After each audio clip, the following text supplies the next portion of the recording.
Right now, as you're watching this, there are 400 billion stars in our galaxy alone. Around those stars orbit trillions of planets.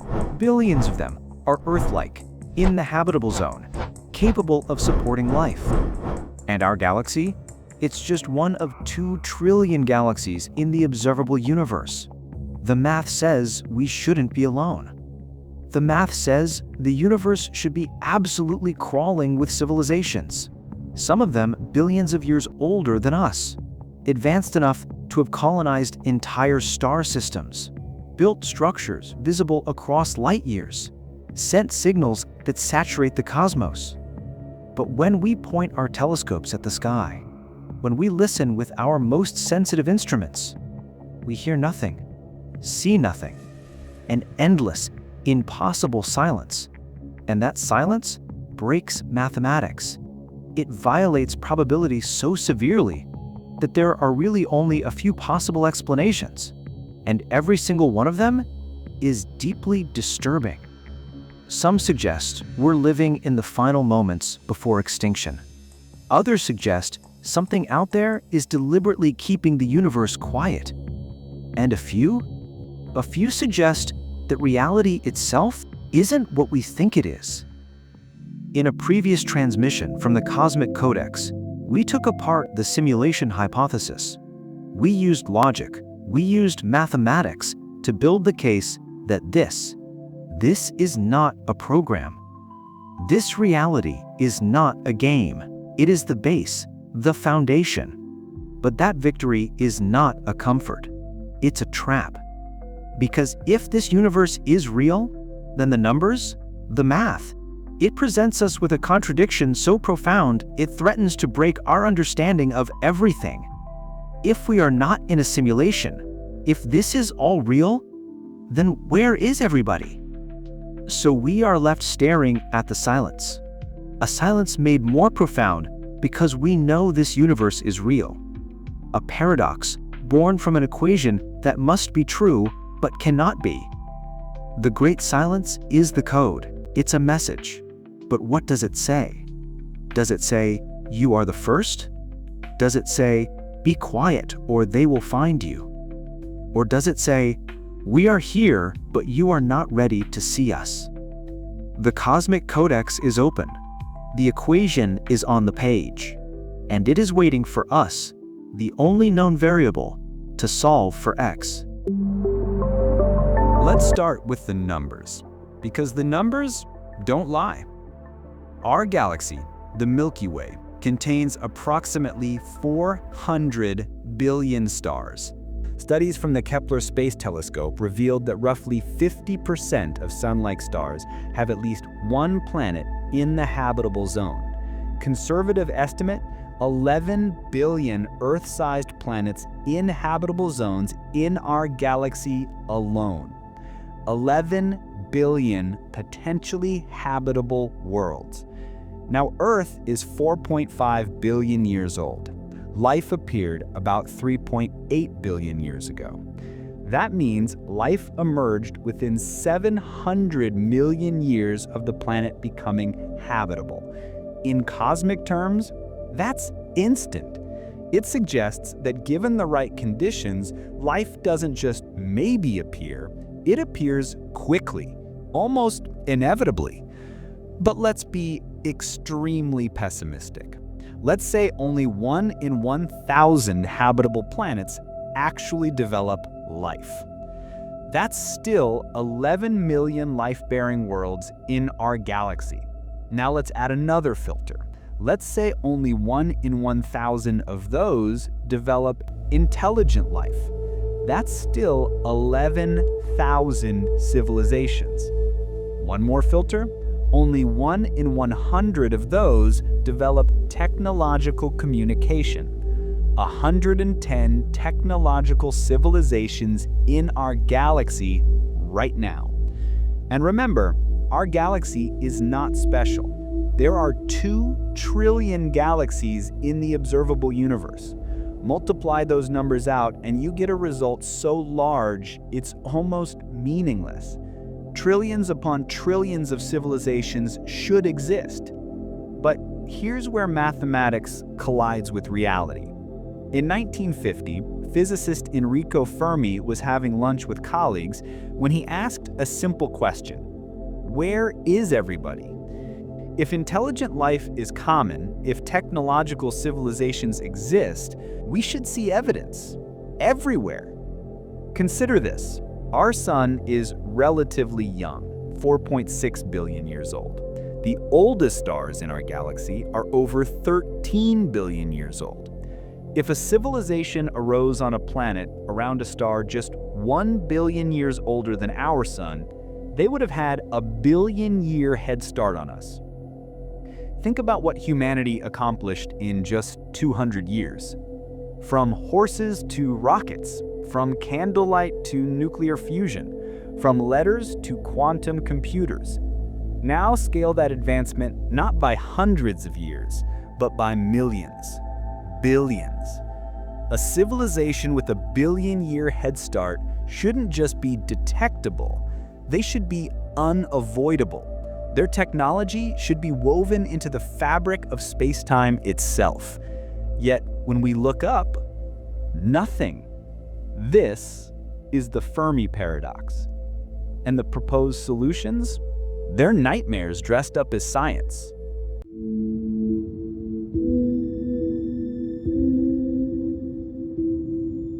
In 1961, astronomer Frank Drake formalized the Fermi Paradox into an equation, an attempt to calculate exactly how many detectable civilizations should exist in our galaxy. It looks like this. N equals R star times Fp times Ne times Fl times Fi times Fc times L. Each variable represents a step in the emergence of detectable intelligence. R star equals rate of star formation in our galaxy, approximately 7 stars per year. Fp equals fraction of stars with planets, approximately 1. Nearly all stars have planets. Ne equals average number of habitable planets per star system, approximately 0.4. Fl equals fraction of habitable planets that develop life, question mark. Fi equals fraction of life-bearing planets that develop intelligence, question mark. Fc equals fraction that develop detectable technology, question mark. L equals length of time civilizations remain detectable, question mark. The first 3 variables, we know them now. Kepler, TESS, and other telescopes have given us real data. The last 4, complete unknowns. But let's plug in conservative estimates. FL equals 0.1. 10% of habitable planets develop life. Fi equals 0.1. 10% of life becomes intelligent. Fc equals 0.1. 10% become technological. L equals 10,000 years. How long civilizations broadcast? Calculate. N equals 7 times 1 times 0.4 times 0.1 times 0.1 times 0.1 times 10,000. N equals 28. 28 detectable civilizations in our galaxy right now. But we can adjust those unknowns, make them more optimistic. What if life emerges on 50% of habitable planets? What if technological civilizations last 1 million years? Suddenly, N jumps into the thousands. Even with pessimistic assumptions, the answer should never be 0. And yet, when we point our radio telescopes at the sky, when we analyze millions of star systems for signs of megastructures, when we search for technosignatures, waste heat, atmospheric pollution, we find nothing. The equation predicts abundance. Reality delivers silence. Something is wrong. Either our understanding of probability is broken, or something is filtering civilizations out of existence.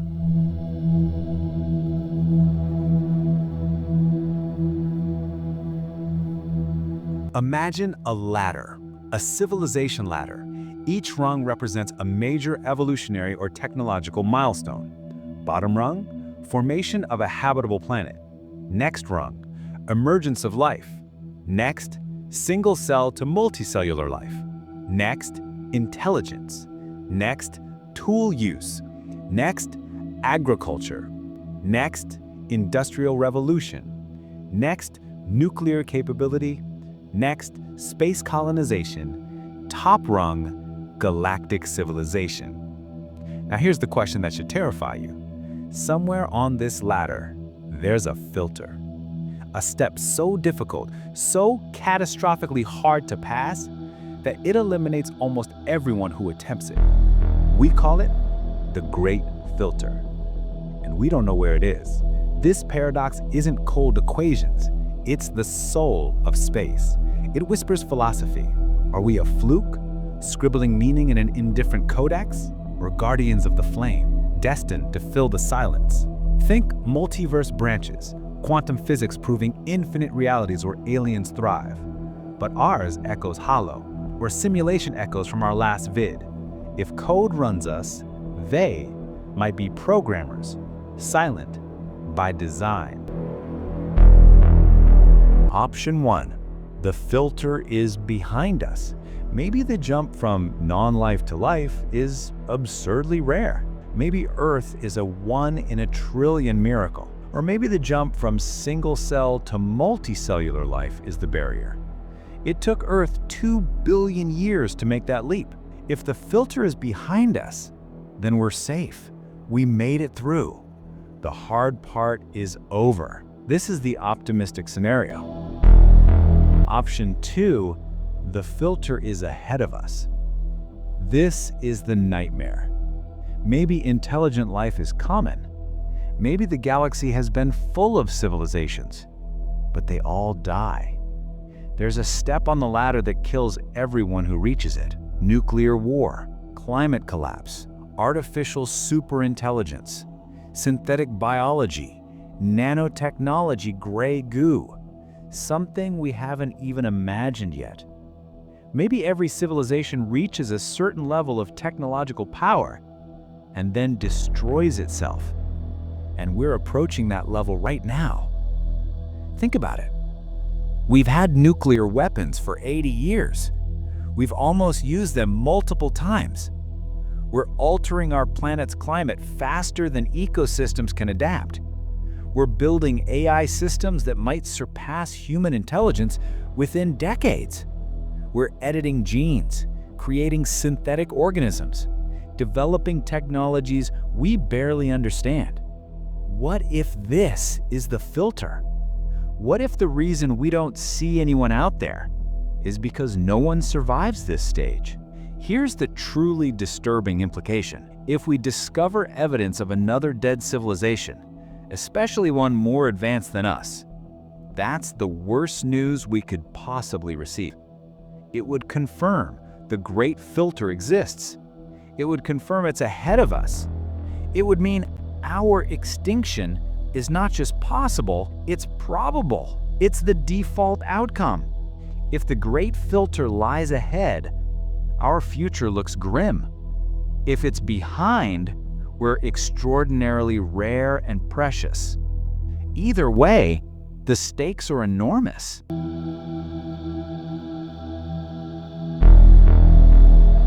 But there's another explanation, one that's somehow even more unsettling. What if they're out there, but they're silent on purpose? Chinese author Liu Cixin proposed something called the dark forest theory. It's based on 2 axioms. Axiom 1. Survival is the primary need of any civilization. Axiom 2. Civilizations expand and require more resources, but the total matter in the universe remains constant. Now add a third principle, the chain of suspicion. When 2 civilizations meet, neither can ever truly know the other's intentions. Communication has limits, light speed delay, cultural barriers, deception. Even if they seem friendly, you can't be sure. And there's no way to be sure without taking an existential risk. So civilizations face a game theory problem. When you detect another civilization, you have 3 options.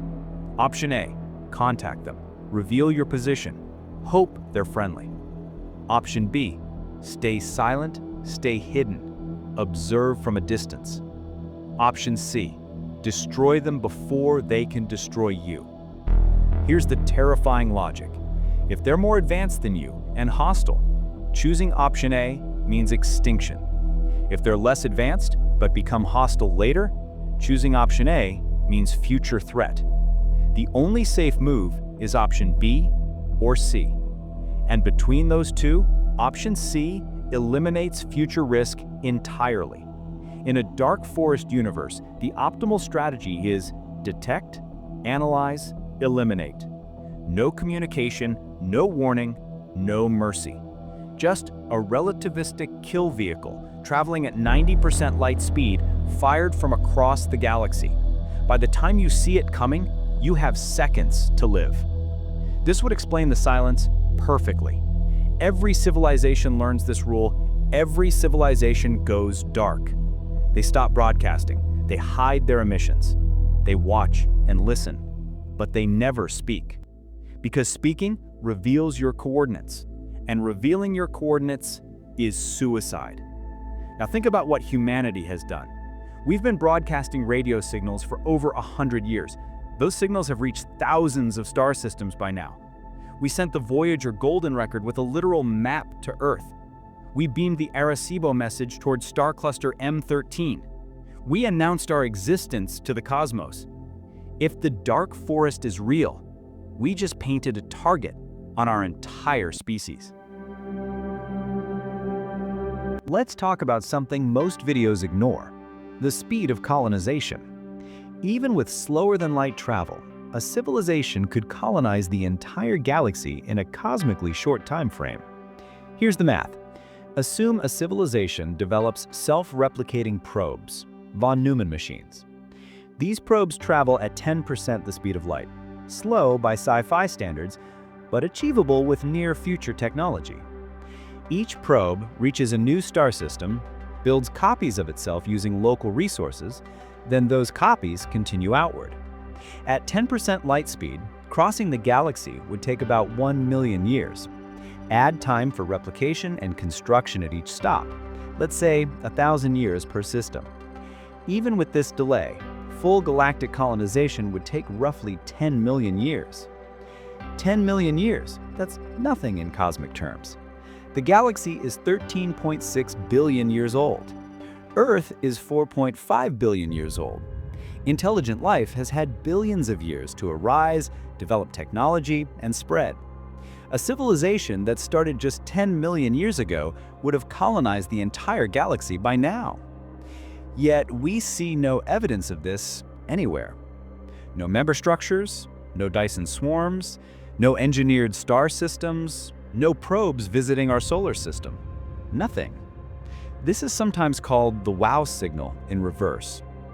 In 1977, we detected a radio signal so unusual that the astronomer wrote "wow" on the printout. It came from the direction of Sagittarius. It lasted 72 seconds.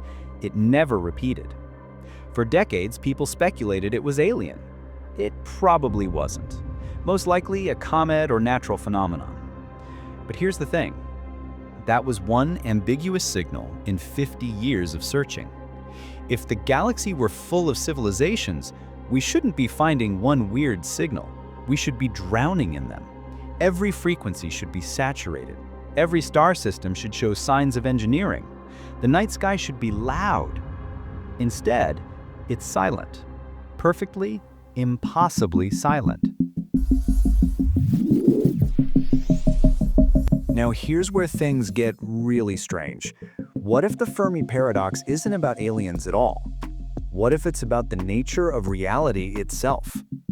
In a previous video, we explored simulation theory, the mathematics suggesting our reality might be computational, the statistical arguments that make it more probable than not. If we're in a simulation, the Fermi Paradox has a simple answer. The simulation isn't rendering other civilizations because we haven't encountered them yet. Think about video games. The world only loads what's necessary for the player's experience. Walk into a new area, and it renders. Leave that area, and it might unload. If our reality works this way, alien civilizations might not be rendered yet because we haven't reached the point in the story where we meet them. Or maybe the simulation is focused on humanity specifically. We're the experiment, the point of interest. Other civilizations exist in the code, but they're not active, not simulated, not real in the way we're real. This would explain everything. Why the universe appears fine-tuned for life, but we're alone. Why the Drake equation fails. Why we find silence despite overwhelming probability. The simulation has limited computational resources. Rendering one intelligent civilization is expensive enough. Rendering thousands would be unnecessary if the simulation is studying us specifically. But here's the disturbing implication. If this is true, then first contact might be scripted, a programmed event, a narrative beat, and we wouldn't know until it happens. Or maybe it never happens because the simulation ends before that chapter. Maybe the great filter isn't extinction. Maybe it's the moment the simulation terminates, when the experiment concludes, when the observers are satisfied, and reality just stops.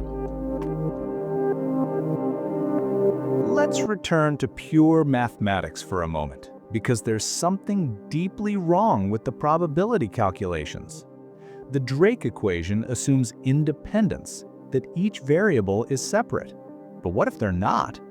What if f of L, f of I, and f of C are correlated? What if the conditions that allow life to emerge also make intelligence inevitable? Or what if intelligence makes self-destruction inevitable? Then the equation doesn't work. The variables aren't independent. Consider this alternative formulation. P of detection equals P of life times P of intelligence life times P of technology intelligence times P of survival technology times P of expansion survival. Each probability is conditional on the previous one. And here's the nightmare scenario. What if P of survival technology approaches 0? What if the development of advanced technology always leads to extinction? Not sometimes, not usually, always. Maybe there's a fundamental law we haven't discovered yet, a thermodynamic principle, an information theory constraint. Something that says civilizations that can destroy themselves will, not through bad luck or poor choices, but because the mathematics of complexity, power, and intelligence inevitably leads to catastrophic instability, like a chemical reaction that's stable until it reaches a critical temperature. Then it explodes, every time. If this is true, then we're not looking at a paradox. We're looking at a law, the law of technological self-termination, and we're hurtling toward it right now.